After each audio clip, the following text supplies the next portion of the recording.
Yo, this is JERROD, and you're watching Hot This Week. Here's what's hot this week.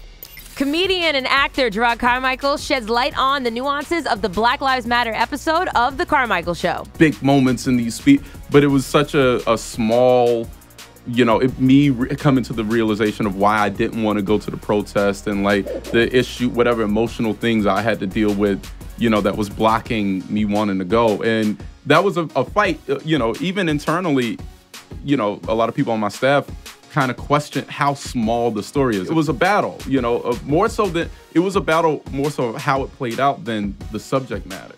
Dear White People series creator and director Justin Simien says Quentin Tarantino's frequent use of the N-word is both unreasonable and problematic. If you're a black person in a Quentin Tarantino movie, then you use it like every sentence. Hard R. Here's the thing, I think he's a really talented filmmaker. I just think his relationship with that word in particular and the black community, I hate the word problematic, but it is. Do you think he's a racist? Boy, this is going to be charged. I think a racist, this is how I define a racist. I don't define a racist as a bigot, but I define a racist as someone who encourages a system of disadvantage based on race. And that could be true based on the way. I think some of his actions have encouraged that system. Yes, I do.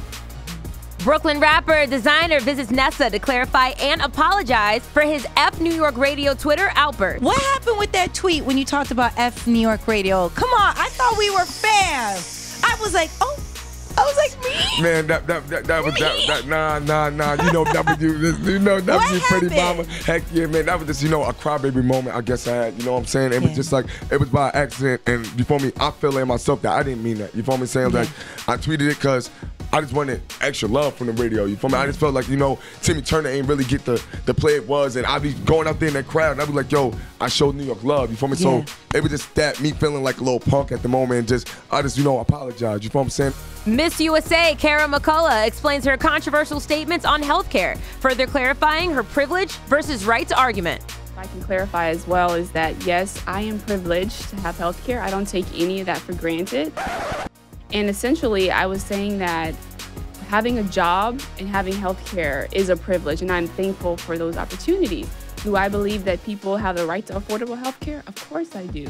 And I think cultivating jobs is the way for people to get healthcare. White House Correspondents' Dinner host and comedian Hassan Minhaj criticizes the annual event for its extremely poor attendance this year. Right. That doesn't happen. So that was the criticism for years. Now the administration doesn't show up, and then now all of a sudden all the celebrities are like, nah, I don't want to fuck with you. That's crazy. That to me is very hypocritical. But this is the year to show up. And the thing is, right, a lot it's supposed to be about the press. Exactly. It's not about just hobnobbing. Well, let's be right, real. But Vanity Fair pulled out. Bloomberg pulled out. I had this joke that I wanted to say, but I couldn't, but I'll just say it now. I was like, Vanity Fair pulled out. Bloomberg pulled out. You know who pulled out but didn't? Donald Trump's dad. But because he didn't, that's why you guys can't. Sahai the Prince, Matt Citron, Aaron Cooks, and International Special bodied this month's Who's Next concert at SOBs. Here's a quick look at Sahai tearing down the stage. Stick my fresh on some lottie-dottie shit. She always on her knees like my Abu Dhabi bitch. Mr. Pole with my Uncle Tony Maserati rip. Jimmy Henchman the only ones who could probably body this. What's up, baby? Party Rocker Heavy here, the DJ Camillo here to give you the top 5 club bangers in a nightclub. Top 5 songs. I need you to pay attention. It's going down like this. All right, in no specific order. Number 1, we have to go with Lil Uzi Vert, EXO Tour Life, because that one right there turns up the club. And number 2 that tears up the club, I'm going to go with Vibes Cartel. The song is called Fever. Shout out to all my Caribbean massive. 3, we're going to go with Playboy Carti. We call it Magnolia. Pay attention, it's fire. All right, number 4, if you're in the Spanish nightclub, what tears down the club is the boy Bad Bunny, Tu no vives así, like my Spanish. And number 5, before I tell you what's the hot song, this Sunday, catch me Cliff Nightclub, May 21st. It's going down. Number 5 is the boy Future with that mask off. Tears down the club. Tune in next week, same channel, same time for our new weekly series, Hot This Week.